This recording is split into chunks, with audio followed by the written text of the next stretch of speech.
Hello and welcome to Whisky.com, where fine spirits meet. And I'm having a wonderful, beautiful morning in a small Scottish forest. And there is a nice story about the Scottish forest from 1263, because there was King Alexander, the Scottish king back then, having a hunting party, and he was hunting there with lords and his guards and everyone, and then he was actually trying to kill a stag, and then the stag was charging at him and about to kill him, and there was one really brave man that was the head of the Mackenzie clan, and he ran up with a spear, and in the last second he killed the charging stag and saved King Alexander III. And because the king was very, very glad that he was still alive, he granted the head of the Mackenzie clan, the whole Mackenzie clan, the royal warrant for carrying the 12-ended stags as their emblem, as their symbol. And they used it actually a lot, and very, very, very much later it ended up on the whiskey bottles, and we see that still on the bottles of Dalmore today. So yeah, the distillery was actually founded by Alexander Matheson, and he was working within the British Empire. He was a tradesman, and he was actually smuggling opium and selling that in China and the Far East, and he was making tons of money with that. So he was a very, very, very rich man, and he founded the distillery. It was back in 1839. So he had tons of money, he founded the distillery, but the Mackenzies later got the rights to the ground, and his son, Sir Kenneth Matheson, sold the distillery then to the three Mackenzie brothers back then. So that's when the Mackenzies took over the distillery. Then they were then allowed to put the royal stag onto the bottles. And yeah, so they were doing really, really well. The distillery was really big back in the days, but I will tell you about that later during the when we talk about the pot stills.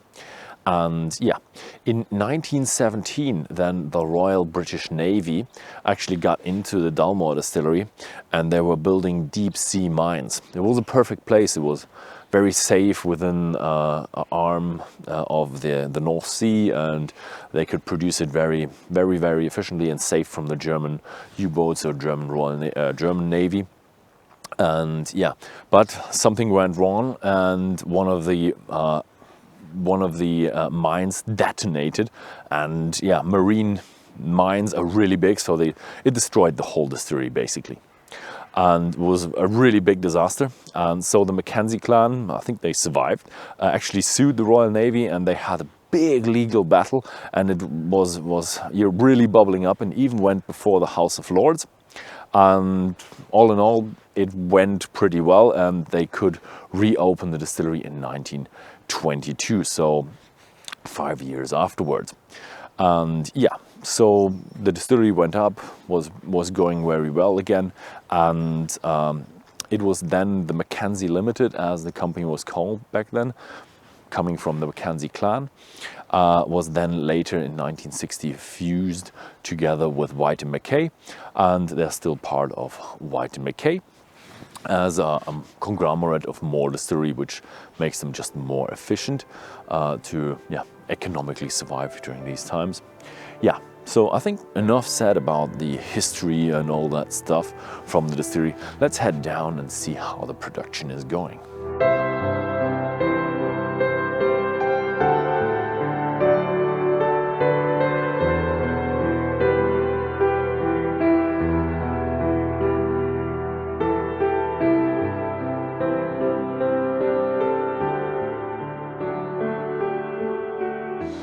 So the two main ingredients for whiskey is malt and water. And the water comes from Loch Moray, and that feeds the River Avron that goes down and passes the close by of the distillery. And that's the main reason why you build a distillery, because you have the very good water source. And that is a typical Scottish Highland water, very good water, very good for whiskey production. Then the second ingredient, the malt, comes from regional big maltings and is milled in their old Porteous malt mill, and then about 10.4 tons of this grinded down, the grist from the malt mill is filled into this semi-lauter tun with three waters, produces the wort that is used for fermentation. And that really is the starting point where you define your whiskey with the two main ingredients and then how you mash it. And what they are looking at a bit of a little bit of a cloudy wort. They're not with a clear wort and they're not with a very cloudy wort, but they are looking for a balanced side. So they're right in the middle, but a slightly bit on the cloudy side. So this goes up with a very balanced start. And let's have a look how the alcohol is actually made. So after the mash tun, we end up here with the wash bags. The distillery has 8 wash bags and they're made of Oregon pine. And the wood is really good for fermenting the wort into the wash. And that's because there is a microclimate of bacteria in there that is enhancing the flavors. You have the alcoholic fermentation at the beginning, and after a bit of time, the alcoholic fermentation has stopped, and then you have a lactobacterial fermentation, and that creates really nice flavor that you're looking for in your whiskey. So the distillery ferments for 50 hours, which is good and long, and really has that lactobacterial fermentation in it. But it's not too long as some other distilleries do. So the distillery is looking for a style that is fruity, malty, but they don't want to be as stereotypical light as the other northern highland distilleries, but they're looking a bit more of a robust character, and that's exactly what they want to produce here. They fill all the wash bags with 45,000 liters, and after the 50 hours of fermentation, they come out with about 8% alcohol, and that goes off then into the wash charger and then into the spirits, into the stills.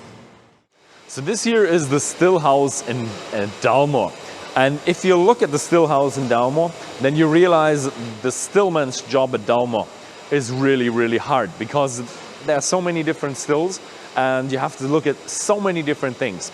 But first things first, the wash charger for the wash stills is actually made of Oregon pine. So it's kind of a historical piece, and you don't see that in many distilleries, but back in the days they were all wooden. So the wash charger has a capacity of 45,000 liters, one wash bag, and that is exactly the amount that is used to fill all the wash stills. The still house is kind of divided into two parts. The old stills were introduced back in 1874, and the new stills were introduced in 1966. And if we look at the stills, first let's look at the wash stills. The wash stills actually have a flat top. And yes, we don't exactly know why they have a flat top, but usually you don't build a flat top except if you have any constriction, like the size of the building is not high enough, or they don't fit through the door. Actually, they think they didn't fit through the door and they had to cut the top off and do the top on the side. But what that creates is a lot of reflux. There's a lot of vortices going on in there and a lot of reflux. It doesn't affect the wash still process that much, because the reflux in the wash still process is not that important, but it creates a lot of copper contact, and that takes out the really sharp flavors of the whiskey. When you then look at the spirit stills, then you have something really interesting. This spirit still here is a spirit still from back in 1874. So it's the oldest piece of equipment in the distillery. Usually the oldest piece in the distillery is the malt mill, but this here is a very, very old still. Of course, it has been serviced a lot of times and there has been copper that has to be replaced. But they say the middle part, the cooling jacket, that is still from 1874. So it's really a historical old piece of machinery. And let's take a look at how actually the spirit stills and the cooling jacket work. And you have the pot of the pot still, then you have the straight part, and the straight part has the cooling jacket around it that is cooling the sides, and that means you have a lot of reflux. Everything that touches the walls, that's condensing and flowing back into the pots and then has to rise again. So only the very light parts make it to the top. So the cooling jacket works that you have new water flowing in, cooling it through a pipe system, and then the hotter water flows out at the bottom. If you look at the line arm, the top of the line arm is then actually falling outside. That means everything that reaches the top and then condenses goes into the condenser, goes into the new make spirit. What is also interesting is, you can't see them now, but we'll have a cut in, is the condensers. The wash still have normal vertical condensers, but the spirit still have horizontal condensers. And these condensers are more for a bit more robust flavor. They are more like warm tubs that create stronger flavors. In terms of sizes, we have the newer wash stills, which are the biggest ones, have 16,000 liters of volume. The smaller ones, wash stills, have 13,000 liters, and the spirit stills have about 8,000 liters of volume. It's a bit of a tricky part because the cooling jackets and the different sizes of the still, and they want to produce the same spirit in the old as the new stills. So it's really complicated to get that running so you get the right kind of spirit. But yeah, we have long history of distillers here, and they are really experienced, so they are managing it. It's one of the most complicated still houses in the whiskey production. But once you have that spirit, they aim for a malty, fruity, which is kind of the Northern Highland style, but they divert a little bit because they want to have a bit more of a robuster characters. That's what they're saying. And yeah, then let's watch what they're doing with the new spirit in the warehouses for the cask maturation. So I'm standing here in warehouse number 4, and it's a dunnage warehouse. The distillery has 5 dunnage warehouses and 4 racked warehouses, but the racked warehouses are not like steel sheet metal warehouses, but they're really stone warehouses, and the ground floor, they have floors, and the ground floor is like a dunnage warehouse. Yeah, it's really cold and damp in here, just like the best atmosphere to store Scotch whiskey and mature it. And if you look around in the warehouse, I know why Richard Patterson likes warehouse number 4 the best, because here you have so much cask variation. You have the normal American standard barrels, the ex-bourbon bourbon was in there before, and then you have hogsheads, you have sherry casks, wine casks, Methusalem casks, then you have port pipes, and yeah, there are even some casks that really go up to the limit with 620 liters of volume, because in Scotland you're only allowed to call it Scotch if you stored it in containers less than 700 liters. Yeah, so they really go up to the limit here. And what is really interesting are these 3 casks here just beside me, because they are casks from 1969. So they're really old, 52-year-old Dalmore. These are really, really, really expensive casks. And if you look at them, oh yeah, they are already pretty light, because over the years there's evaporation and you lose volume of the whiskey. So the more you store a whiskey, the less volume you get out of one cask. But yeah, the better the whiskey becomes. So maybe these will end up on the market over the next years, and they will become incredibly expensive. Yeah, so that was it with the production. Now I have a little interview with the distillery manager. Have a look at it, and we will try the great products from Dalmore. So I'm sitting here with Mark Lancaster.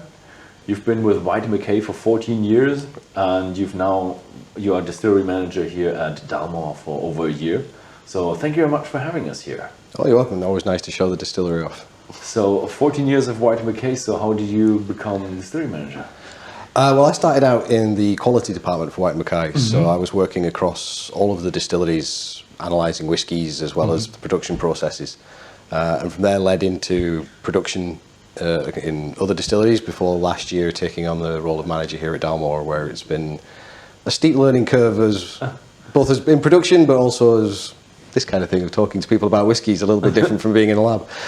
Yeah, it's nice, and we've seen all the distillery. It's a really nice distillery. It is. We're very proud of it. It's a beautiful distillery. Yes, but as a distillery manager, you're responsible for the production. We've seen a very steep increase in the last decade, let's say that way, for Dalmore whiskey, and sales are through the roof, prices are through the roof. I've had numerous times where I had to report records of selling Dalmore whiskies all around the world. How is the production keeping up? So here at the distillery, we're obviously, we need to make as much Dalmore as we can. At the moment, obviously, that being said, without compromising our quality. Yeah, sure.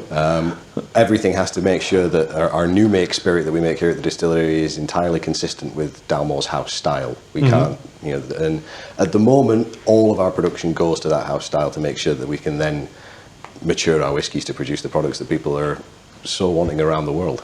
Yeah, so all the new make, there's nothing that you give to White and Mackay, all the Dalmore is single malt. Everything produced at Dalmore Distillery goes to make Dalmore single malt whiskey. Okay. It never goes anywhere else. We can't, at the moment, we have everything is to capacity at the moment. You need everything. Okay.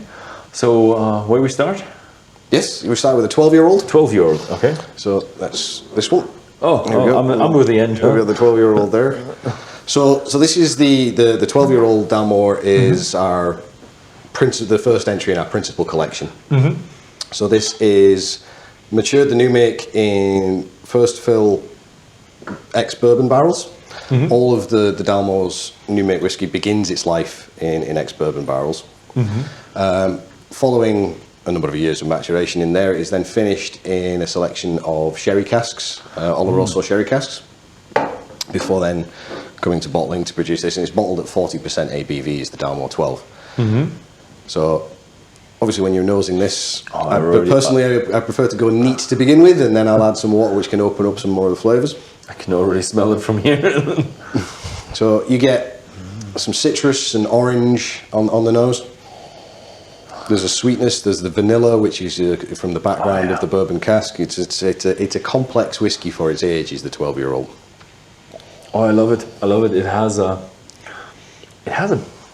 bigger sherry influence as I can remember it. It's a partial maturation actually for the 12-year-old, because not all of the whiskey is transferred into sherry cask. Only a portion of it, and then it's remixed back together again between the ex-bourbon and the sherry. So it's not overly influenced by the sherry. It gives a nice balance to the whiskey. Look at that then, and on the palate.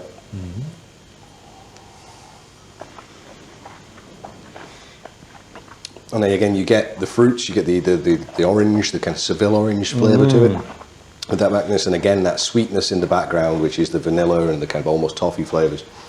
And then at the end, it finishes off with a dark chocolate, almost coffee, which is the depth that you get from the 12-year-old. And it's a stunning whiskey, which is a testament to our whiskey makers and the way they curate the casks for this one. I always love to try the whiskeys at the distillery, because you just get the flavors that you just picked up during, let's say, fermentation or in the still house, in the warehouse, and you just find it in a different way in your glass. Indeed. I mean, one of the things that's key to the Dalmore and the way that we curate the casks through maturation is you don't want to overwhelm the character of the distillery, that what we produce off the still. And if you nose the new make spirit that we produce here, you get there's a balance of there's maltiness, there's sweetness, there's fruitness. It's all within that new make, and you don't want to lose that. You want to enhance it through your maturation. Oh, it's nice. Very nice. It's there, and obviously on the neat. And then obviously if you add water to it, then just that dilution then is going to open up some more flavours within there. It's just take that the alcohol strength down, and you should then see a lot more of the fruit coming through there. The esters of that reduced. Oh yeah, that is now a really fruity whiskey. They then come, there you go. Yeah, you get that real Again, there's citrus. There's a little bit of red berry kind of through there as well. It just opens up different flavors as you dilute it. And the same on the palate.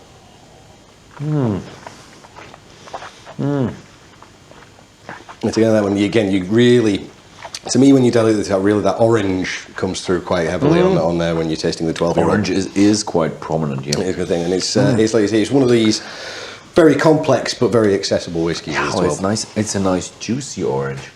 You always, if you have olders or you have the more European and more dark sherry tone whiskies that have that zesty, but that is a juicy orange. It's got that freshness to it. Oh, I love it. I love it. So I think I can remember a few years ago, we had a bit of a horror story for the news that Dalmore had to shut down production because of water shortage. I think it was just a week or two, something like that. So how is that going? Is that coming back, or how do you cope with that?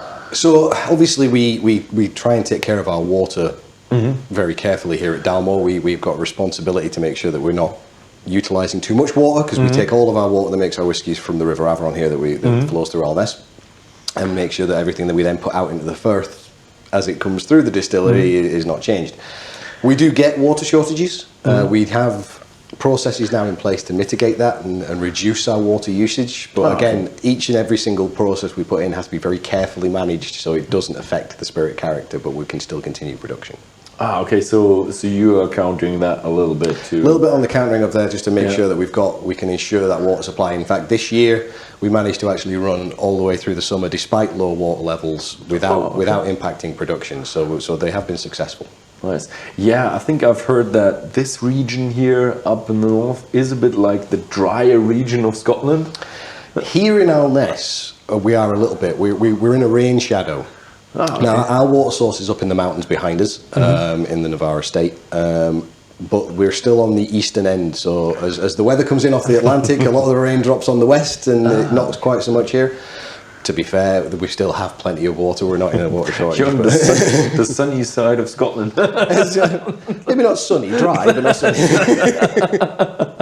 So what's the second one we're going to taste? Second one here, we've got the 15-year-old. So the 15-year-old is kind of the epitome of the Dalmore House style, is this one. So this, rather than, again, we start in ex-bourbon barrel, but rather than just a portion of it going into the sherry cask, on this one, all of it is then finessed in a range of Oloroso sherry casks. So this is going to give you a little bit more depth to it. Wait, there's all sherry cask matured? It's bourbon first, ex-bourbon first, but in the 12-year-old you take a portion into sherry and then bring them back. In the 15, this goes into a range of sherry casks, but all of it is within sherry cask before being bottled afterwards. So on this one you're going to get a little bit deeper. So the orange on this one, I'm thinking more of, you've got a... is it sweeter? Oh, okay, this is a little bit. It's more of a marmalade. Yeah, it's stewed orange almost. That kind of that gives you that one. Does it have there's a bit of a PX in it, or is it just a fail? It gives you, there's a little bit of extra sweetness because there's that extra sherry influence. There's a little bit of there's a nuttiness to it. This is again is coming through from the new make. It's almost crushed almonds you get in this one. Oh, I love it. I think we had a live tasting with the exact same Constellation, and I think that one was my favourite. Or was it the King? I'm not quite sure anymore. It's very difficult to pick a favourite when you're tasting Dalmore.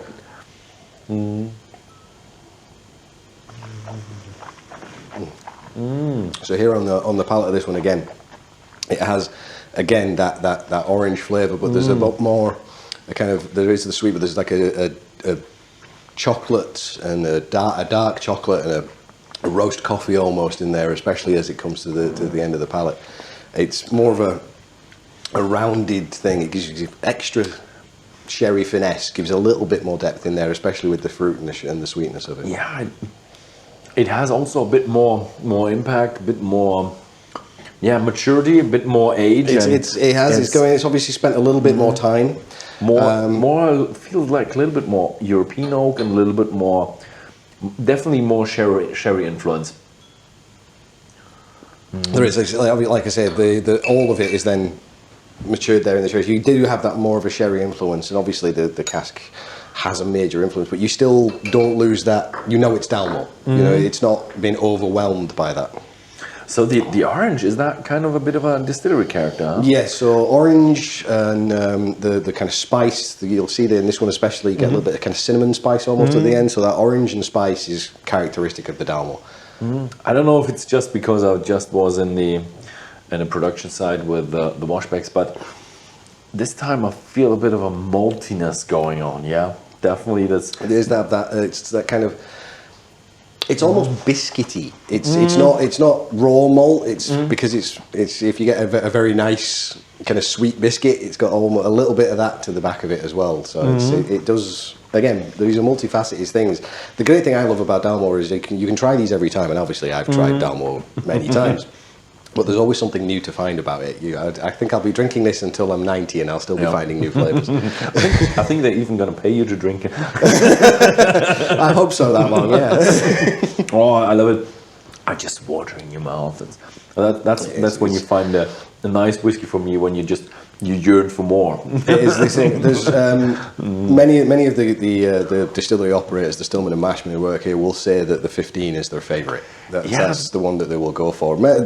Don't get me wrong, there's nothing wrong with the 12. The 12 is a fabulous whiskey, but a lot of people will go that the 15 is their favourite. And you just have a really nice sherry influence in it. And that brings me to my next question. So I've been to warehouse number 4, and I've seen so many different casks and so many, especially sherry casks and wine casks. So where do you get all these nice casks from? Well, we source casks from all over the world, and obviously one of the main ways we do that is the decades of contacts and experience of Richard Patterson, our master whiskey maker, who can go to any winery in the world and they know who he is and they'll be able to welcome him there because they want to have their casks producing Dalmore whiskey.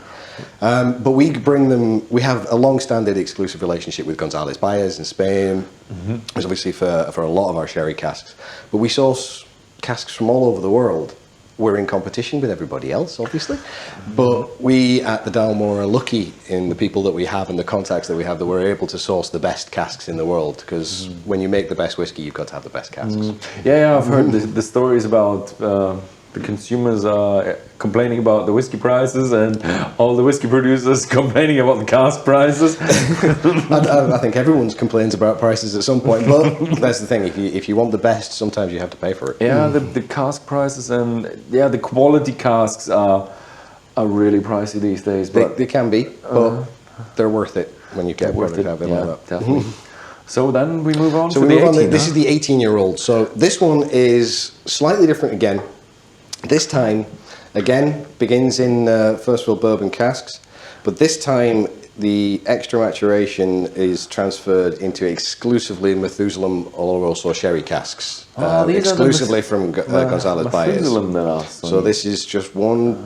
These are aged sherries up to 30 years old that are in the cask before they come here for the 18-year-old. And so wait, you have the cask made, then it's 30 years of Methuselah, and then it's 8. Well, it's in sherry they use casks in different ways, but it will have 30-year-old sherries will have been held in these Methuselah sherry casks. They'll have been used for a long time in the bodegas as well, which gives a real depth of what the wood has absorbed from the sherry, which then allows the whiskey to take on some of those characteristics from the wood. So these casks that I've seen are probably like, I don't know, 50 years old then? Some of them depends. A lot of them. I mean, the bourbon casks that we use, the first fills, are obviously only a year old because that's all we can be used for bourbon in America. But then obviously the casks that we use red wine casks, sherry casks, port pipes that have been for decades in use or have had aged product put in them, even though they're newer casks. So it all depends on the cask. So they can do cask finishes, I think they have the.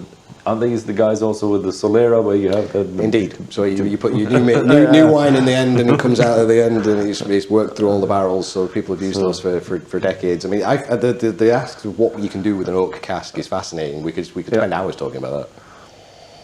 Oh, that is this one again. It's beautiful. That sherry characteristic on this one that gives you this. Again, the orange is there. This time it's more a really rich kind of deep, juicy, almost blood orange that you get out of this one. There's the red fruit in there as well. Oh, I love it. This one is like a lot of dried fruits and a lot of mature fruits and it's very, very. It's almost like a Christmas cake kind of. Christmas is that's always the The Which the is end where synonymous with you that. come And then to the but Christmas flavors. At the end there's a slight bitterness, that again, that dark chocolate coffee, that a slight bit there. There's a less of a maltiness than you find in the 15. Yes, definitely. Now the cask flavors that really take over a little. It's a little bit more in there on that one as well. Yeah. When you're on the palate on this.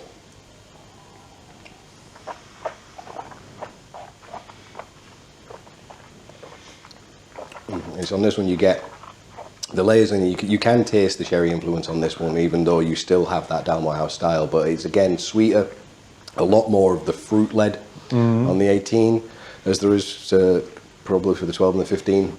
It's very rich and kind of unctuous kind of taste to that one, and then it finishes off in a long, lingering finish. It's a beautiful whiskey. This is intense. This is really intense flavor. This is one that you can sit and savour one for a long time. Yeah, this is one of these drams where if you want to really get into the dram, then you have an evening of it. Yes, yeah. This is not one for casual drinking, shall we say? Yeah, definitely. Then again, I wouldn't say any Dalmore is, to be honest. Yeah, it depends on how you define casual drinking. If you so. sit near the fire and you're just having a good conversation, then This would be this would be the perfect time for 15 or 12. Well, I would say that the 18. Yeah, on an 18 you should focus on the 18. Yes, you need to focus on it there, because you've opened it up there with the water, you're going to find... Oh, that makes it a bit lighter. Yeah, a little bit lighter. The sweetness kind of backs off again. You get a little bit more of the background to the fore there, with the kind of almost tobacco. It's not smoke that you would have in peat. We don't do peat here at Dalmore, but there's that wood smoke, tobacco-y, leathery kind of thing coming through. I want to say that. Yeah, it has some, I don't know, phenolic, smoky something in it. It's not phenolic, because we don't obviously do that, but it is that little bit of kind of a slight kind of almost like an open fire. Yeah, that smell remembrance of smoke. It's just a little wisp, and again when you. Whereas bizarrely, when you're on the palate, opening it up really accentuates that fruit. You get quite a hit of that the red fruit flavors, the berries coming through, almost like a blackberry compote almost. You get coming through on that one towards the end, which is a delicious thing. A good explanation. Yeah, that is hitting it good. Oh, I like it. The 18. Oh, this time I like the 18 more than the 15. But we're not at the end yet. We're not at the end yet. No. Yeah. So I've seen the famous picture of the famous hunt, and I got cool information about the background, that there's the Scottish cross in that picture, and they're worked in, and it's about loyalty and everything. So, but I've just walked into the woods for my introduction to the video. So, do you actually know where the hunt took place and how that is? Was it around here? Well, it's obviously difficult to know the exact location, being as when it was. But as far as we know, the actual hunt where King Alexander III was saved actually happened over towards the west coast of Scotland, over towards Skye kind of area. And the lands that were granted to Colin of Kintail were in that area. He then obviously became a very successful clan leader of the time, which led into the Mackenzie clan. They're his ancestors, and they were very successful and had lands stretching from the west coast of Scotland to the east coast of Scotland, where we are now. Okay. The current clan seat, the Mackenzie clan, is at Castle Loud, which is in Strathpeffer, which is it's only about 15 miles away here from the distillery. And obviously the clan Mackenzie and the Mackenzie brothers were based there at the time when they took the distillery on in the 1800s. Okay. So that's how it's linked across. It's pretty much a direct line from here straight across to the west, to be honest. So it was actually, I think back in the days there was more going on with islands and coastlines and stuff. Exactly. Well, you said King Alexander III. I'm not sure exactly how many kings were around back then. If it was just one, or if you were the chief of an island, you could probably call yourself king. So. Oh yeah, there was the Lord of the Isles and stuff yeah, like exactly, that. That kind of thing. So. But it's the link through to the Mackenzies at Castle Loud that brings it to the Dalmore, and which is why we obviously have the 12-pointed stag. Oh yeah, the 12-pointed stag. Which leads us to the King Alexander, obviously named after King Alexander III. Now this is the first 6-cask finished whiskey in the world. So it's getting a little bit more complex on that. Cask finish. So Yeah. it starts off as everyone with every whiskey, like with the bourbon, It starts and then off you as all have of them, it spread out in 6 different kind of casks. So yeah, so Nice. we start off in the first fill bourbon, and then it goes into 6 different casks. So one of those being specially selected first fill bourbon casks. It continues in some of those. We then have the Methuselah Oloroso Sherry, very much like the 18-year-old. We have Madeira wine casks. We have Masala wine casks. We have port pipes, which have held aged port, which we find in some of our other expressions. And we also have Cabernet Sauvignon barrique barrels as well for red wine. Oh yeah, I do love the Dalmore port. That is, We've not got that one here today, but it's lovely. I've had it a couple of times. so this one has an influence from each of those casks, which you'll find. And again, on this one, you can still tell it's Dalmore, but you find there's aspects of each, and there's a little bit of sweetness from the Masala. There's some, back again, you've got the orange there, but you've got the fruits. You've got that little bit of the red wine. You'll see a little bit of kind of tannin from that as well. That is awesome. It's one of the ones. It's very difficult to describe while you're nosing it. Richard Patterson can do that because he's a very eloquent man. He's much more so than me, but I'm just the guy who distills it. But it's there. There's so much going on, and the beauty is it is very complex. If you want to describe that whiskey, it's really hard because it has so many nuances. It just spreads out. Yeah, that 6 casks really do the trick. They do. They complement each other, and it's a testament to the skill of how we curate the casks through the Dalmore to be able to not have one of those dominate the others and then come harmoniously. Once it's been in all those 6 casks, actually they all come together in a sherry butt to be married together before they go for bottling. So they all get harmonised together in the end. And you'll get that on the palate there. There's a little bit of that sherry, but it's less sherry influence than you would have found, say, in the 18. There's again fruitiness. Again, there's that orange, but there's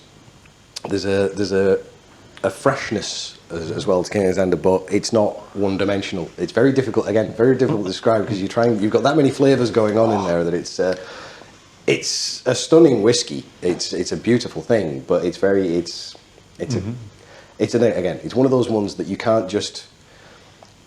wouldn't just sip it and go, oh, that's nice. Yeah. It's one of those ones to sit and savour and think about and actually enjoy.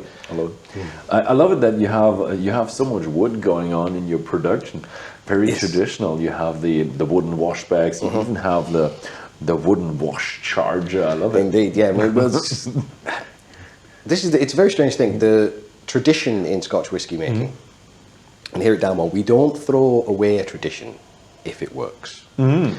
But that being said, this was the most modern distillery in the world when it was built.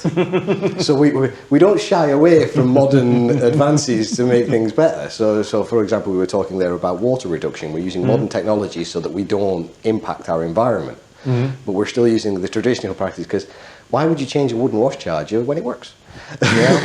Yeah, I've actually heard that the what do you call it, the wooden washbacks, they are more insulating than the new. They do. The temperature steel changes outside of the washback compared to the inside. You do get a much more insulation. Plus, it's a sustainable material. Oh yeah, which is always a good thing. Oh, I love it. That was a really nice tasting, and I love the Dalmore whiskies. They're just great, and there are more out there with the Portwood and special Yes, so we have distillery exclusives that come out each year, which are specially selected by Richard. There's the Portwood and the cigar malt, which is obviously cigar malt's designed for when you're having a nice cigar, and so there are others in the principal collection before you get into our more rare and exclusive expressions. Yeah, there are. I think I've had numerous takes about very expensive Dalmore sold at.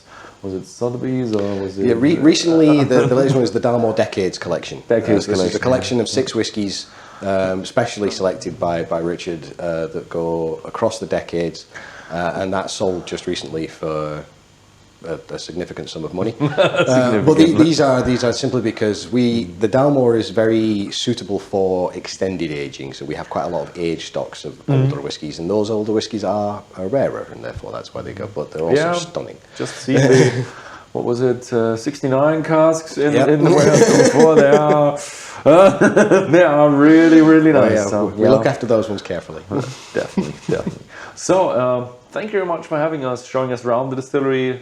Thank you very much for the tasting. It's always a pleasure. I'm glad you enjoyed it. Yeah, thanks. And thank you very much for watching this video. And if you feel that this video was nice, then feel free to share it with your friends, and see you next time.